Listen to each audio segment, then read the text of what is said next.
The following is brought to you by Bleacher Report. If you guys want to check out my live post-game reaction show, make sure to have the Bleacher Report app downloaded and ready to fire up right after the game. You'll find me in the Chargers section. Bolt up. Yo to Bolt fam, it's the director. Oh, I got a big old goofy smile on my face, man. Chargers did some very special things today, man. First and foremost, happy FTR Day to everybody. Feels like it's a happy holiday to be a Chargers fan. Kickoff, certainly one that had a lot of concerns and questions. We're treading into the unknown. Jim Harbaugh, Jesse Minter, Greg Roman. We didn't really know what we were in for.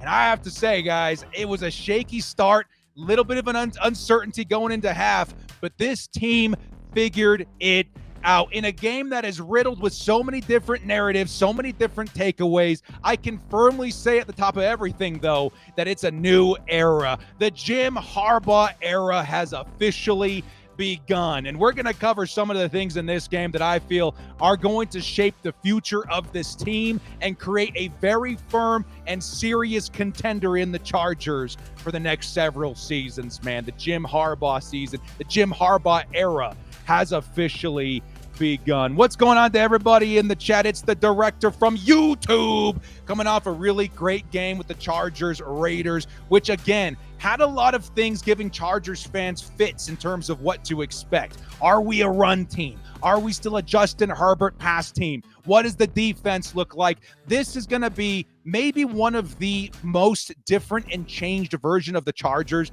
that even I've seen in my time as a fan. And we've gone through a lot of head coaches since the LT days, man. I got to tell you, it's been a lot of ups, very many more downs, but finally some firm ground, some consistency, and some freaking experience has been added to the Chargers head coaching staff via legend Jim Harbaugh, who just came off winning the national championship with the Michigan Wolverines, who, let's be honest, looks like they really needed him out in that program after not a so spectacular outing in their last game versus Texas. Definitely a very interesting dynamic to see what Jim Harbaugh can offer a football team. And I think the Chargers just witnessed what it's like to be under the wing of a Jim Harbaugh in the way that he manages his football team, his games, and how he makes adjustments. So let's go ahead and start things off in this game by kind of going over how things started, okay? As Chargers fans, again, venturing into the darkness, into the unknown,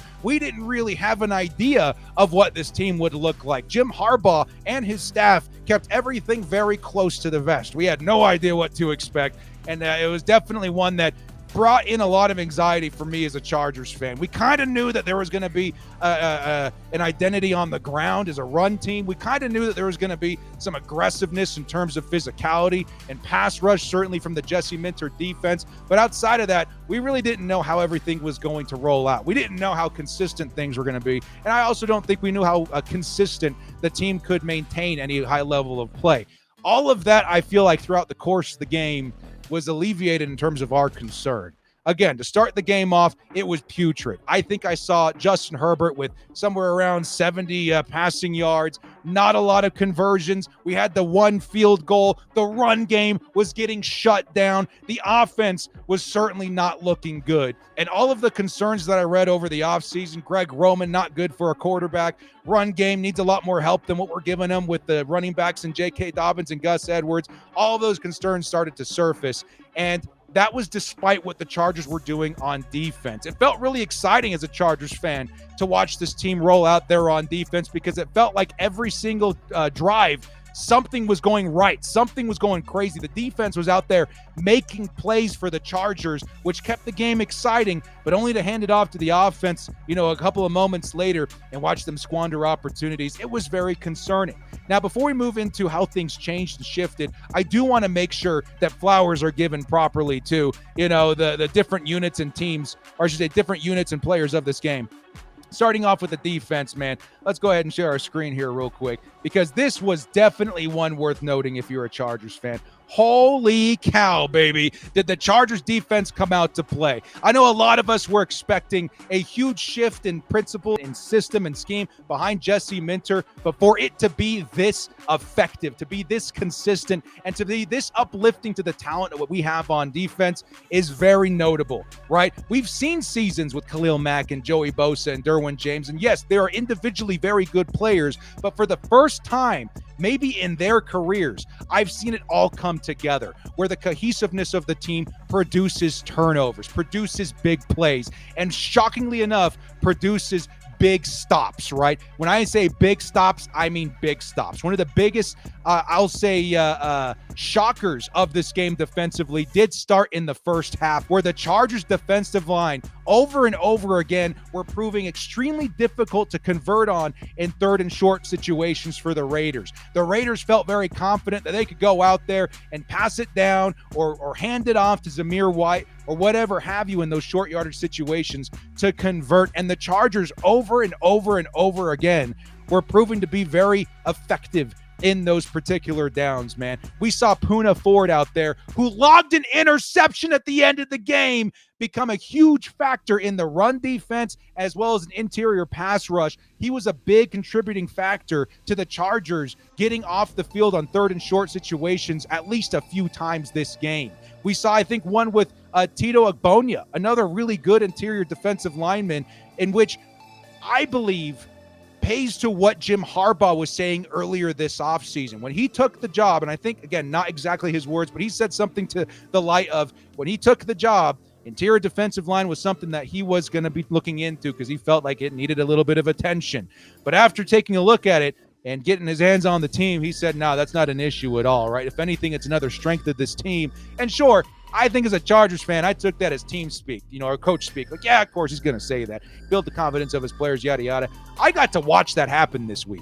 Those were very significant plays in the first half. The Chargers may not have kept the lead for as long as they did, or I should say they may not have been able to keep this game in front of them for as long as they did without those individual efforts of the interior defensive linemen. So I want to give them their flowers there.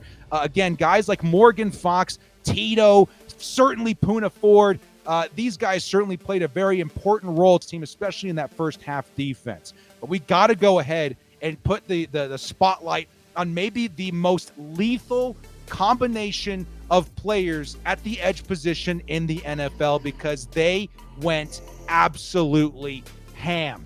The Chargers pass rush this week was among the best I've ever seen in the NFL. And I just got done watching TJ Watt have his way with the Atlanta Falcons, man. That dude was completely owning, Kirk Cousins and that entire offensive line. I was like, man, is there anybody else in the NFL even coming close to TJ Watt? That dude's an absolute freak. Then we go watch the Chargers, who not only have individual talent that could challenge a TJ Watt, but they have it all over the roster. I saw plays where Derwin James was going ham in terms of helping generate heat. I saw plays in which, Bud Dupree was out there contributing, right? But then you've got the two premium guys on the outside, Khalil Mack and Joey Bosa, who consistently were wreaking havoc out there for the Raiders. So much so that they put in the mind of Gardner Minshew that there's demons coming out after him on the field. He throws a complete blind ball backwards that's brought up, fumbled, and recovered by Khalil Mack that puts the Chargers in field position for a field goal. We scared the living lights out of Gardner Minshew.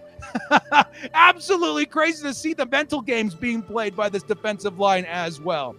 Khalil Mack, we all know he owns the Raiders when it comes to his performances in those games. Joey Bosa, it's been a while since we've had this kind of confidence and this kind of hype revolved around him. It's been 2 seasons of disappointing injuries. Finally, even since we were signing, Khalil Mack and all of the glow in our eyes and the sparkle in our eyes of thinking of the potential of him and Khalil Mack and Joey Bosa, those guys together, even since we signed Khalil Mack or traded for him, I don't know if we've really seen the full potential of that unit, of that duo unleashed. That is, until today. Joey Bosa, Khalil Mack, and Jesse Minter are going to wreak havoc on the NFL this season. Jesse Minter is a flippin' rock star when it comes to generating heat, generating pressure, putting quarterbacks in bad situations, and capitalizing on those situations for guys like the defensive backs, the linebackers. The Chargers were, playing pretty good in coverage, but there was just no time for Gardner Minshew to go out there and make a play. The edge rushers were getting in there consistently. The heat was always present. The stock that this team put into the edge position in signing Bud Dupree, doubling down on Bosa and Mack. And by the way, also this kid named Tuli Tuipulotu, also on the roster, by firming up that position and making it the cornerstone and the identity of this defense, we have found, I would say, one of the most exciting eras of football that Jesse Minter is creating by being one of the most lethal and dangerous teams in generating pressure. I think every quarterback in the NFL is going to be petrified to play the Chargers the rest of the year, and it starts at that edge position. Joey Bosa, again, let's take a look at some of the stats here, right? Joey Bosa, 7 total tackles, 6 solo, 1 tackle loss, the sack forced fumble. He was all over the field today. If you had to ask me, Dirk, who is getting the game ball this year, or I should say this week, I'd probably go with Joey Bosa. He played out of his flipping mind today.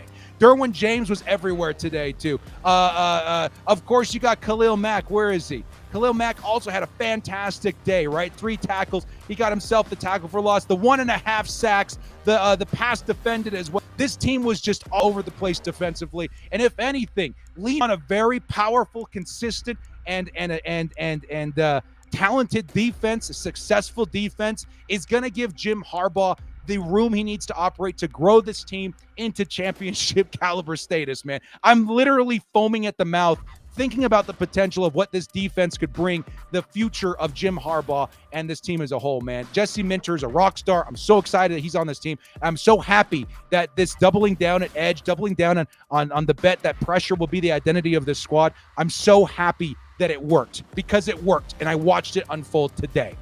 All right, now the offense. Let's be clear, not the best day of the offense. Even after, everything unfolded, I would say if you took a look just at stats, right, the way that this team or the way that this game unfolded, you would say, oh, man, that's like not the best day. Outside of J.K. Dobbins, who went absolutely ballistic in a couple of his long runs. Outside of that, you got Justin Herbert with 144 yards. Yeah, the touchdown's nice, but, you got receiving, everybody under 40 yards, not spectacular, right? Well, I'm going to tell you right now, that doesn't paint the full picture here. Because like I alluded at the top of the show, right, the Chargers started off the game rather slow. I wasn't very impressed with how the offense was operating. I felt that the Chargers, who wanted to establish themselves as a run team, was doing a very poor job at it. The offensive line wasn't doing great. We were getting penalized left and right. The tight ends, I think, had like 4 or 5 penalties in the first quarter alone. I mean, don't quote me on it, but it felt that way, right? It was not a very disciplined first quarter, even first half of football for the Chargers, and it made me very worried. I was like, man, this is really blowing up in our faces. We want to be a run team that can't run, and that's something that I was very worried about to start off the season. But you know what? The Chargers, and this is where the narrative flips, the Chargers figured it out. The Chargers closed this game out. The Chargers did not choke in the fourth quarter. All of the narratives that we've grown accustomed to as Chargers fans thrown out the window. Jim Harbaugh came in here and changed our stars. Second half, come out the tunnel. Jim Harbaugh must have had one hell of a halftime speech, because this team was reinvented, reinvigorated, and found momentum and a tempo on offense that began to work for them. The Raiders, who had been playing very, very, very aggressive up to that point, were finding themselves having a hard time stopping Justin Herbert through the pass. If they're going to commit that many resources to stopping the run, let's find a tempo through the air. And that allowed the Chargers to go out there and, yes, pick up an extra 3 points,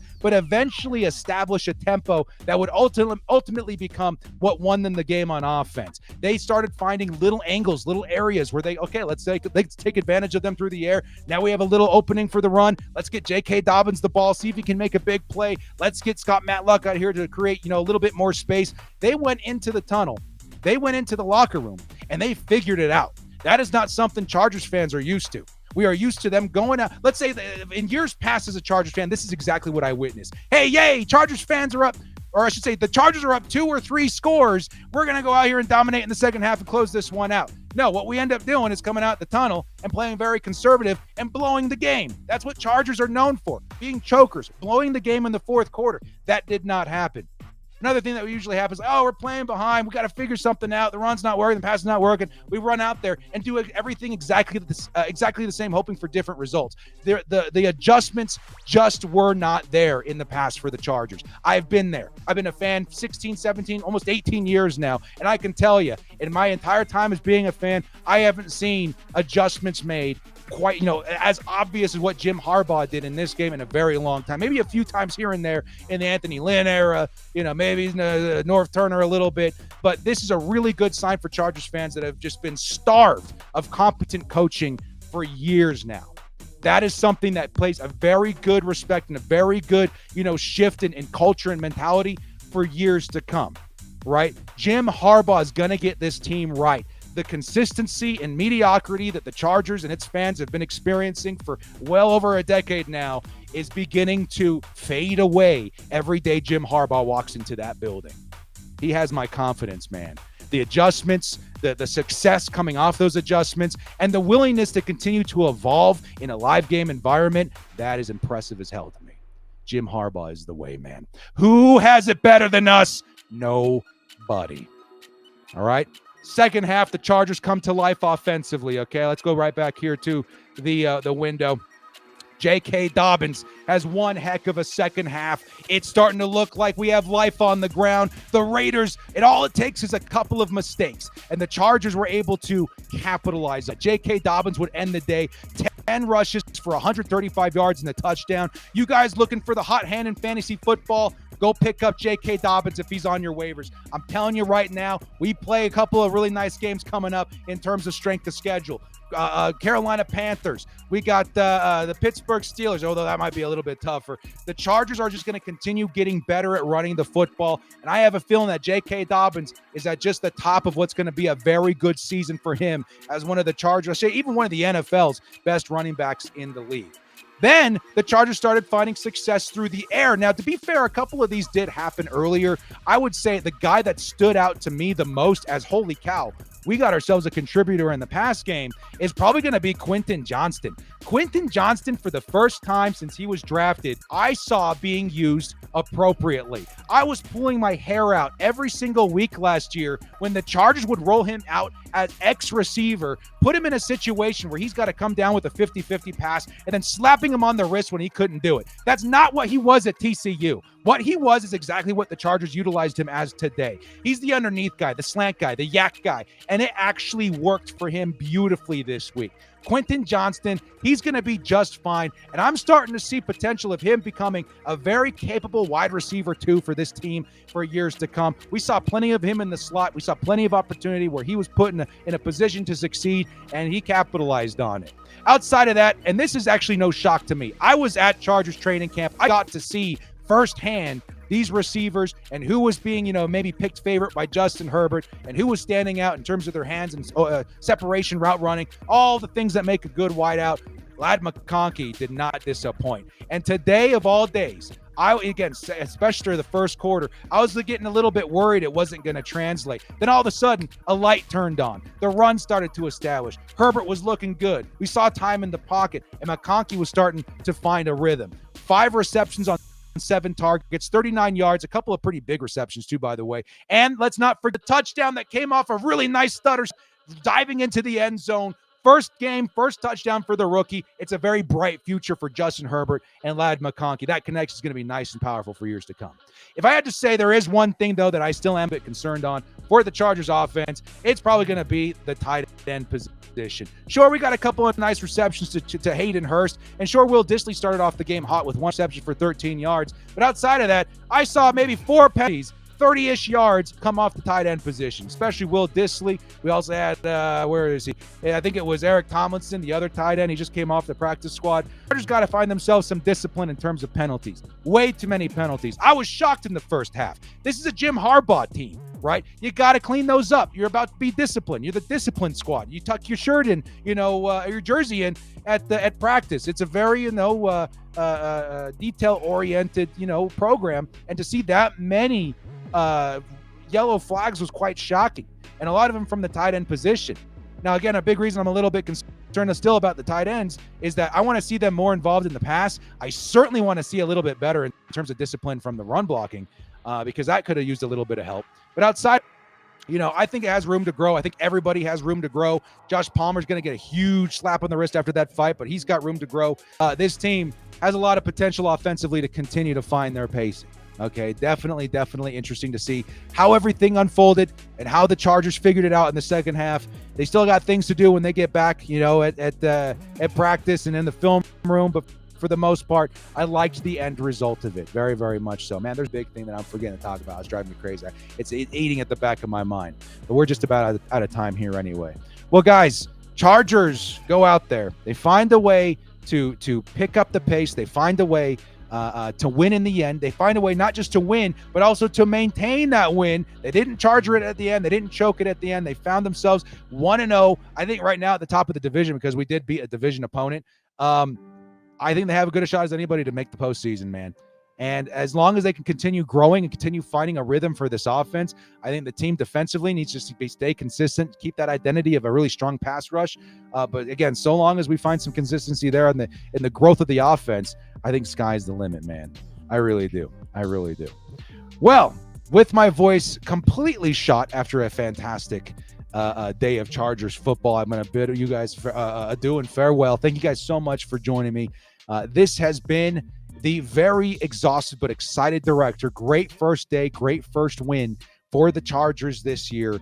I'm very much so looking forward to week 2 and how the Chargers continue to, again, not just adjust at half of this Raiders game, but adjust every single week and get better every single week as the season goes on. Well, guys, thank you so much for joining me. This has been The Director. If you like what you saw here, hit me up with the follow here on Bleacher Report. We'll see you next time. And as always, bolt up and stay frosty.